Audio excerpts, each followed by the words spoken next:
সবাই কয় মেয়ের নাকি কোনো বাড়ি হয় না, তো আমার মনে হয় মেয়ে ছাড়া কোনো বাড়ি সম্পূর্ণ হয় না।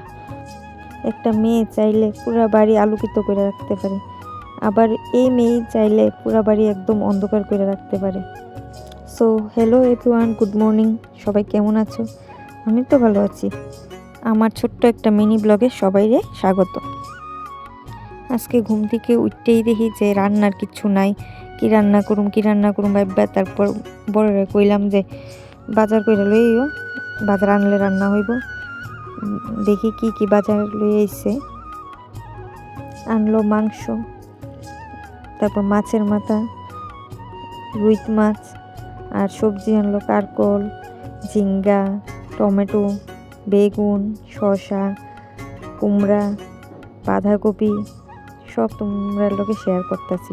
দেখো, তোমরার লগে কথা কইতে কইতে রান্না প্রায় আমার শেষের পথে। কারকল ভাজি, পটল ভাজি, কুমড়া ভাজি করা হইলো।